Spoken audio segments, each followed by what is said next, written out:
Hi everyone, this is Sandra. Thanks again for tuning into another Journey to Authentic Living video.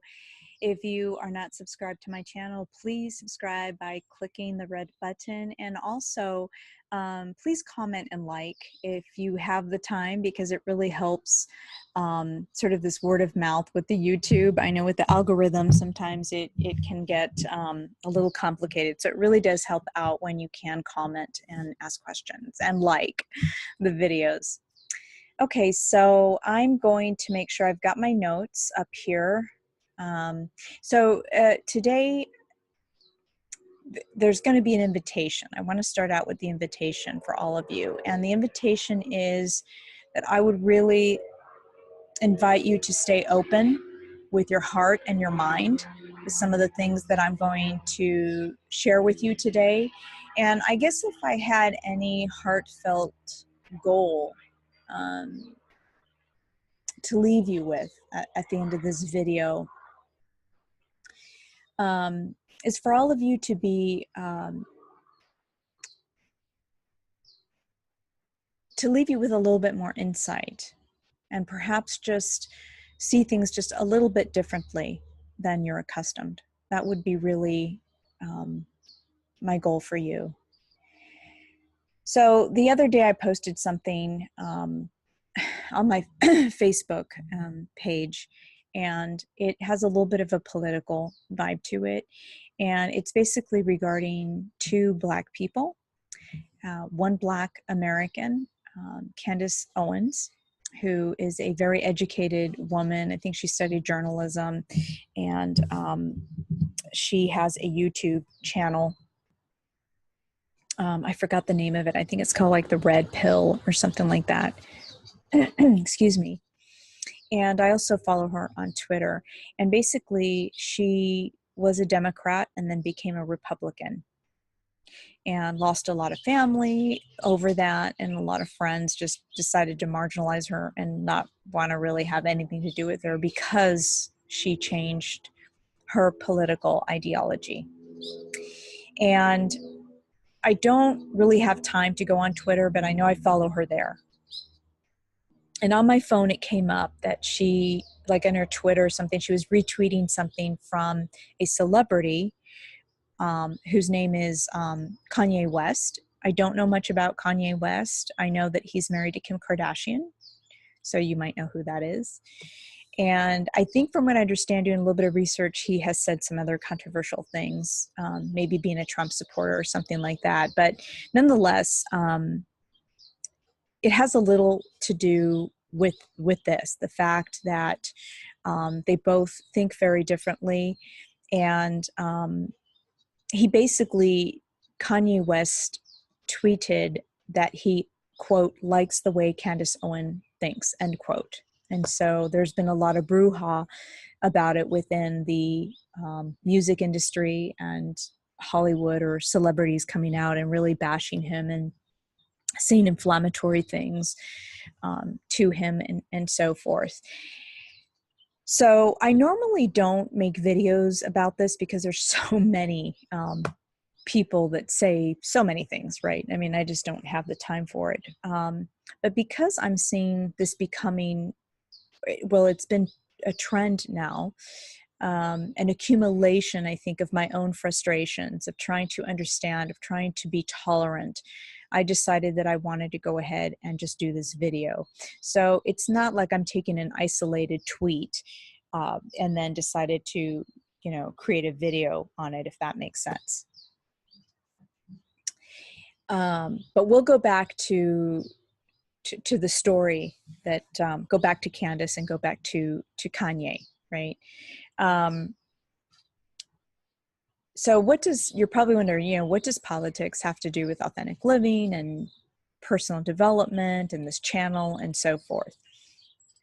So let's take a step back just for a moment, and I'm not going to do like politics 101 or anything like that. So if any of you are, real politicians or really like to study politics, this is not going to be about it, but I do want to kind of go over a few things just to bring bring the awareness to the front of this discussion. So politics is the associated activity or the associated activities, right, with the governance of a country or other areas. Politics, makes laws. Politics is also exercised on a wide range of social levels through local government, through companies and institutions such as schools and universities, right? And so you can hear by me saying this that politics is a lot about power.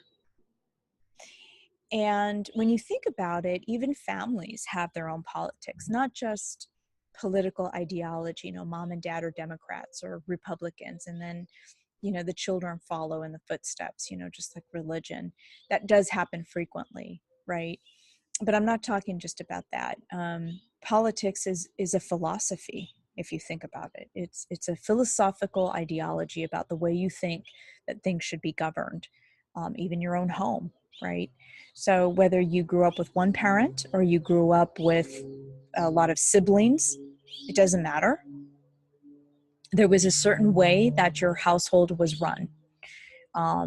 Maybe there was, the patriarchal kind or the matriarchal, I don't know. Or maybe you had parents that actually shared their roles, right? Which would be kind of balanced. You could kind of see how that would be very important. And hopefully when one parent made a decision or what have you, or two parents could make a decision together, then you would have, I guess, more of a balanced type of upbringing, right? Because then you wouldn't go, one parent wouldn't contradict the other one. So no matter what, there is some form of politics, a set of rules or a set of laws, the way things run, good or bad, it doesn't matter. It's a moot point, but the point is that you have politics. So when we dive into society, we cannot help but witness politics within that society. It's just part of it. It's all over the place. Like I said, in families and all through the media, to be honest with you. It's the media that pours out those cultural, the culture, the cultural ideology and the conditioning and so forth. I love what Malcolm X stated, one of his many quotes that I love. And he says, the media's the most powerful entity on earth. They have the power to make the innocent guilty and to make the guilty innocent. And that's power because they control the minds of the masses. So keep that in mind. Society, culture, and economics are all interrelated. We cannot separate either of them. I hear a lot of people, including at one point myself, where people say, well, I'm not a political person. I don't get involved in politics and so forth. Well, I'm here to say that your statement isn't exactly true. Politics is happening even as we speak. You may decide that you don't want to be active, within your community or within your society, to change a law, for example, or vote. But that change will occur whether you're active or not. It doesn't matter, right? As individuals, we can expose ourselves less to certain aspects of society. Some people say, well, I don't watch television and I'm not involved in pop culture, or I don't care about this or about that. But we can never really disassociate ourselves from any of it, for the mere fact that you live in a country that has its government, its culture, however that may be, its religion or some ideology, right? And that you are being influenced, whether you know it or not, or whether you like it or not, you're being influenced. So because we know about this, how does JTAL come to play a part? Journey to Authentic Living is all about empowering people to live rewarding, fulfilling, purposeful lives, right? Through discovering their own unique way of living outside all these conditions. Living authentically regardless of your age, your gender, your sex orientation, your financial situation, if you will. And so when I see honest folks that are putting themselves out there and going against the grain, you know, going against the grain of their racial tribe, of their societal tribe, maybe even of their religion, of their stereotypes, basically, right? Well, I cannot help but move towards that person or people. And I would really like it that you would, you know, also understand this about me. You know, I don't turn people down because they might be Republican or they might be liberal. You know, I can't even imagine thinking that that would be a criteria for me. Nor do I do it with if somebody's Black or they come from the Middle East or whatever. You know, I just don't. So I'm interested I'm interested when people make significant changes in their ideology, in their mindsets, in their politics, in their, you know, what changes people is very interesting to me. And sometimes it's interesting to me even when it's not a positive change. I find that interesting as well. So without trying to boast or anything, I just think that my welcoming spirit, it's very inclusive to all peoples. Now, what's happening here in the United States, it's very difficult to uphold a two-party system, not like in Europe where you have a ton of political parties going on and you can kind of choose, and hopefully you might be able to fit into one of those ideologies. And so you can imagine that if you're a moderate, you can't, it's difficult. Which one do you choose, Democrat or Republican, right? And I'm speaking primarily to people who are watching this from the United States. I mean, if you've never lived outside the country or you don't know that other countries do have different political parties to choose from, you know, so there's a variety, if you will.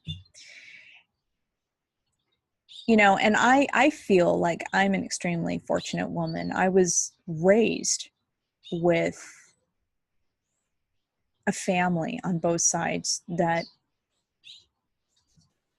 think very differently.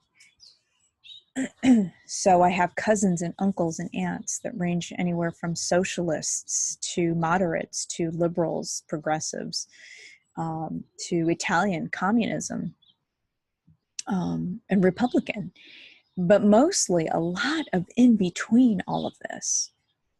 So you can see how complex it can get.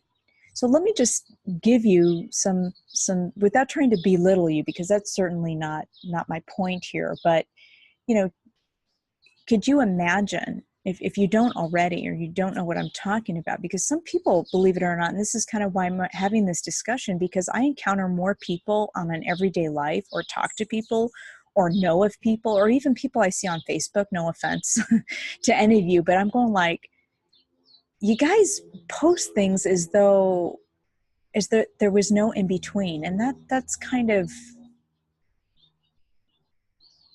that makes me kind of sad. So let me just give you an example. So, you know, or ask you the question, you know, do you know that not every Republican is extreme? You know, that some are fiscally conservative, but morally liberal? Shocker. And did you know that there are Christian Democrats who are not pro-choice, but believe in maybe creating more government, right? And having more money to spend for different agencies and within the city, for example. And, you know, there are people who are conservative in regards to the legal immigration, or what's happening right now with undocumented people in this country. They're not in agreement with sanctuary states, but are very liberal with voting for same-sex marriage. right now I'm thinking of a relative that I have who's very liberal. And yet the contradiction is that he owns guns.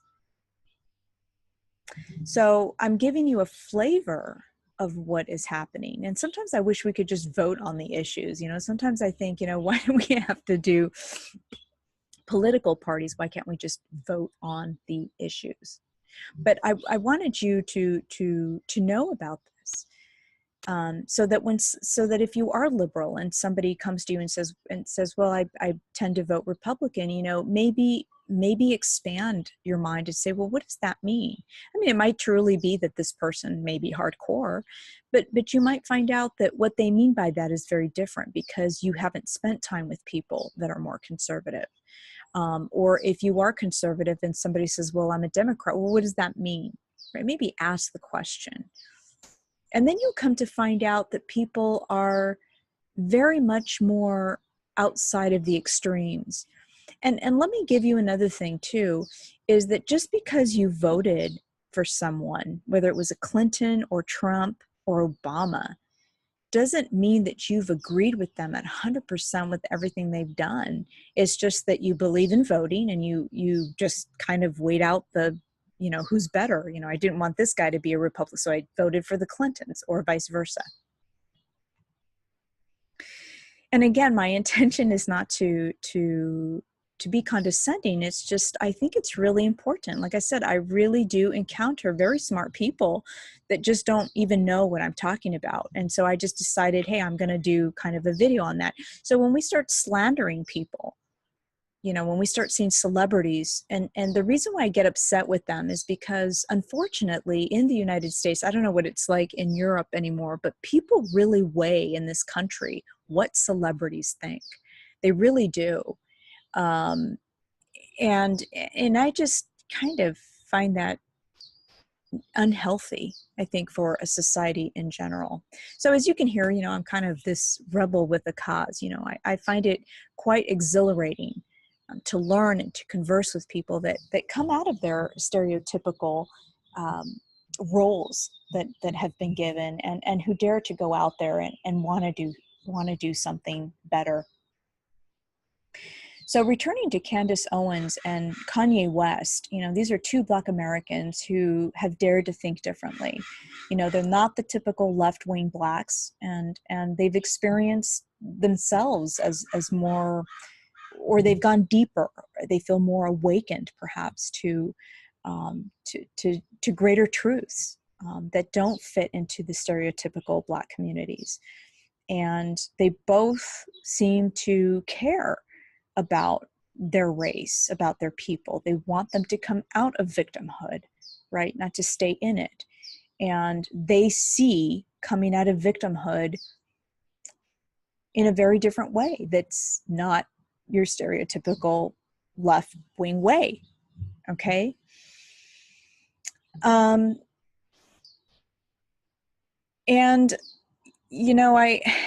I also saw Dr. Ben Carson. Some of my friends, especially more left-wing friends, Black and white, actually, who found him disgraceful. For what reason, I don't know. And I remember asking, it's really interesting. And the only thing that they could come up with was that he didn't, that he appeared to them as though he was uppity. He was trying to, he was soft-spoken, and that, he was trying to be white or something like that. So I couldn't really have a conversation about anything different, or anything that was based on them not liking him because of maybe something that he said, or maybe more of a political reason. So, again, we can dislike someone, but calling them names like Nazis and white lovers, and I really just don't know what that means. Again, I'm not trying to, I just don't know what that means. That's not part of my life. we don't use the N word in my home. We don't, there's just certain things that are not cool. Do we make fun of each other sometimes? In my family, we do. We're not considered politically correct. But again, I've just always been we've all been very welcoming. I mean, we're really, truly, I mean, I don't remember my parents ever using a slanderous remark about a community at all. And which brings me to another story that I want to talk about. And that is that when I was about 19 years old and I was going to college, I decided that, one of my electives, I actually did Black Studies, and then I decided that I wanted to study, go into Chicano studies, not as a major, but as one of my electives. Chicano is basically also a political term, and it's a political movement, right? And it's evolved to be more inclusive to other Latinos. But before, back in the 70s, 80s, and 90s, early 90s, it was considered mostly a Chicano could be somebody who was Mexican American. In other words, Mexican descent, but born in the United States. So being Latina myself and being first generation here, in other words, my parents were born in their country and then came here and then I was born. But nonetheless, I decided to take a class in Chicano studies, and I did. And there was, I don't know, maybe about 12 or 15, it happened to be all women. I loved my professor. I forgot her name, so I can't give her any credit by voice because she was just great. She was a beautiful lady who was just so a Chicana herself, as how she identified herself with the Chicano movement, very educated. And I remember we were doing some exercises there, and one gal, and we just happened to all be Hispanic. And I remember one peer of mine got up from the table, she pointed her finger at me, and she said, we don't really care what you think. She said, you're whitewashed. You don't even speak like us. You even dress differently.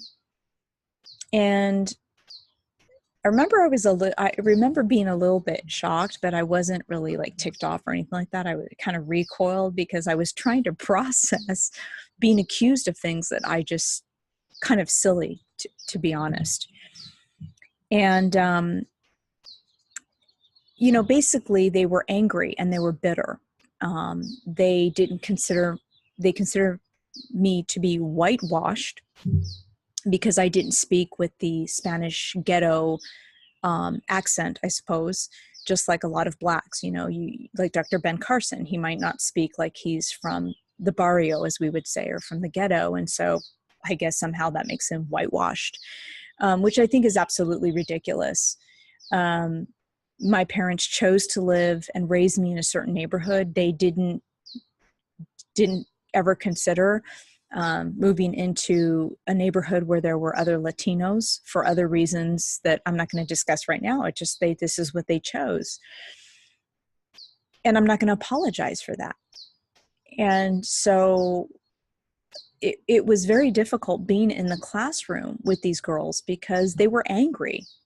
I mean, they had their paradigm and they wanted me to fit into their mold. I wasn't a true Latina, because I didn't fit into their role.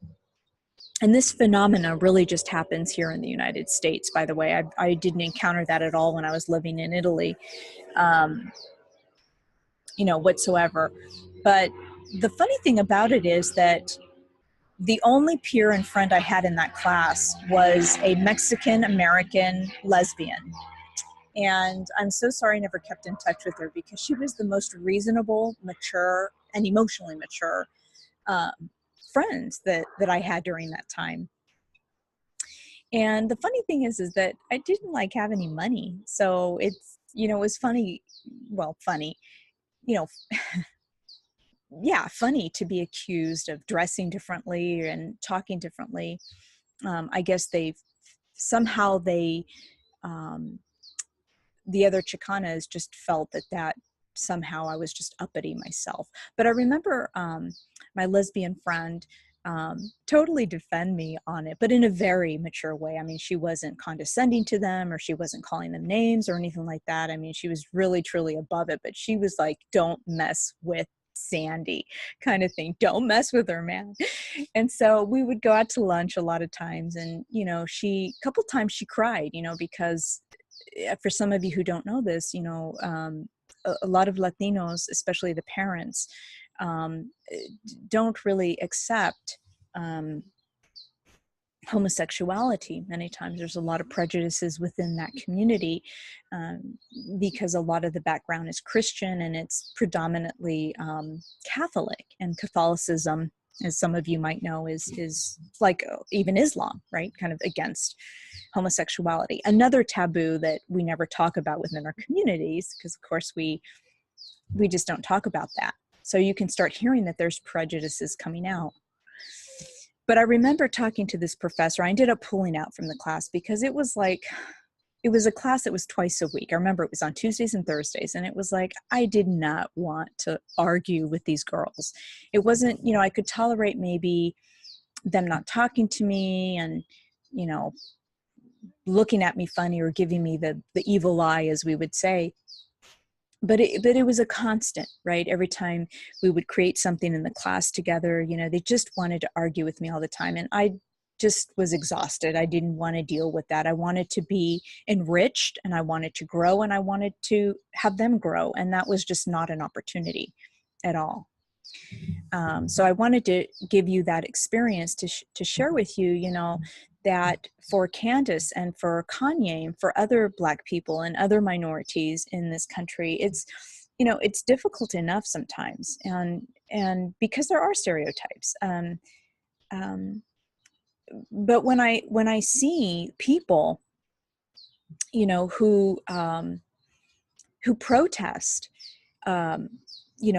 for same-sex marriage and pro-choice and women's rights, I mean, these same very people, all of a sudden decide that somebody like Candace or somebody like Kanye or other minorities who happen to be moderate to conservative, all of a sudden they don't fit into their paradigm, they don't fit into their mold, and then shun them.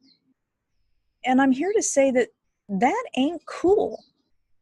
That's not supporting women's rights, by ostracizing somebody who might not think like you do, who might be even pro-choice. I mean, I don't get it. I really don't get it. And so, the freedom to be authentic should be applied for everybody. It should be inclusive regardless, right? And like I was saying is, Voltaire really is, they're not sure, historians are not sure that Voltaire actually said this, but something to that quote, I'll defend your right to the death to be able to speak, to have that freedom of speech. He didn't say it like that, I'm paraphrasing, but it's like, that's how I feel. It's like, I feel so passionate about people being able to speak out and being able to educate their own people, and without being hijacked by, the media.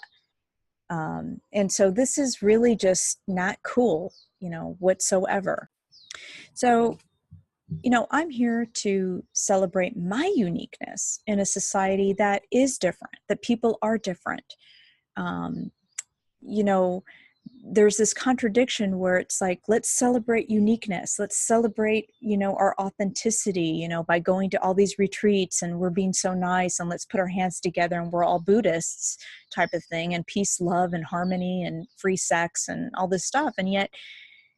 And that I see a lot of people just not even in, like I said, in everyday life. I mean, sometimes even my neighbors come out with what I would consider very wacky phrases that are not founded on anything but prejudice. It just doesn't make sense. So let's celebrate our authenticity. Let's celebrate our uniqueness. We can live together, be different, and yet be united at the same time. If you ever listen to a symphony, I love classical music, and I used to go to the symphony a lot. they're not all playing the violin. Are they all playing the violin? Because I don't hear them all playing the violin. I hear that there's the violin and there's the piano and there's the cello and there's the flute. You know, I mean, they're all playing together. They're all harmonious. And I know what I'm saying is kind of ideal. It would be nice. But I think that if I'm able to just chip away a little bit and share a little bit of these experiences with you and why I'm so passionate about it, maybe perhaps then you can look at it a little bit differently. Or maybe next time you catch yourself really actually being prejudiced against somebody that's different politically than you and go like, I wonder what made them that way or why they think the way they do, rather than just going like, you know, I don't want to have anything to do with them. They're idiots or they're whitewashed or something like this. It's absolutely ridiculous. I mean, catch yourself if perhaps you may do that, you know, find yourself doing that. And another thing that's really important to realize is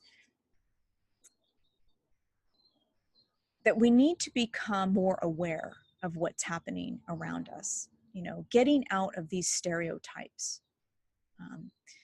You know, television is made to sort of broadcast from, you know, from this smaller platform, if you will, but yet at the same time, it goes out this way, right? It's sort of broad. I mean, think about it. It's extremely, these channels, these, we only have like, you know, let's just say 4 or 5 channels that are mainstream, and they send a certain message. We have 327 million people in the United States of friggin' America. 327 million people, and we only have a few media stations. And then we have, of course, our internet. We have to include that as well, but it's only a few for 327 million people. And so when they broadcast a racial thing, all of a sudden, and I've even kind of caught myself in this too, I was like, whoa, I have to step back for a moment. Because they milk that shit till the cows come home. They do. They go on and on and on with the story. I mean, these are just a few channels, and then all of a sudden, everybody's pissed off because that's what they want you to do. They want to grab you. They want to hook you emotionally. They want to divide you. Sorry if this sounds conspiratory, but that's the way I believe. They want to hook you emotionally. Because to be honest with you, I really don't believe we live in a racist country. I think that's a bunch of bull crap. I really don't. Please do your research. You know, I really don't think we live in a racist country because I just can't. I mean, I don't see Black people or Latinos being oppressed in the way that people say that they are. We all have an opportunity to work. Now, do we all have the same resources? No, I don't have the money that some of the politicians have, but that doesn't mean I'm oppressed. That would be considered something different. That would be considered a different type of problem. But it's not racism, you know. Now, are there racist people? Well, yeah, there were racist people in Italy. There's racist people in France. Look within our own country. Here's another one for you. Thought-provoking, shocking things. Oh, hopefully you guys won't be too shocked. But did you know that Blacks can be racist? Did you know that Latinos can be racist? How about Asians? I've heard it and seen it with my own eyes. I have Jewish friends that have, their parents have told them, you know, they have a certain, you know, gotta marry the Jewish person. Asian people, you gotta marry the, you know. So what I'm trying to do is expose a little bit more that it really is a lot more complex than one would think. Do brutalities happen? Does abuse occur? Yes, it does. But we have to start waking up, and the only people that we can change ourselves, the only people that can help get out of the stereotype begins with ourselves. I mean, it just does. So 327 million people in the United States with just a few media channels. Think about it. That's kind of scary. Do your research. Look into other things. I've talked about it before in podcasts. You know, some of you are, excuse me, are like, oh, I'm not going to watch Fox. Well, I encourage you to watch Fox once in a while. You're going to get a different perspective. You're going to see what the other people aren't saying, and vice versa. If you only watch Fox, you're not going to hear what the other people are saying. What's the harm in that? What's the harm of it, of exposing yourself to truths? Because if you're really a truth seeker, you are not going to care where that truth is coming. You know, truth doesn't have a political party, you guys. It doesn't have a gender. It doesn't have a sex. I mean, the truth is the truth. And we just can't throw it out. We have to look at the pink elephant in the room, as we would say. Okay, so I'm going to leave you with a quote from activist Cesar Chavez, and he said that the preservation of one's own culture does not require contempt or disrespect for other cultures. It's okay to love your culture. I love being of Hispanic origin. I love having given the opportunity to speak Spanish and to dive into my family's origin. It's okay to be Black and love being Black. It's okay to be white and actually want to preserve maybe your Anglo-Saxon way. I'm not threatened by that. We need to kind of get out of that and stop letting fear drive us. Look at your resources. Go back to your premise, look at what's going on, and follow the money.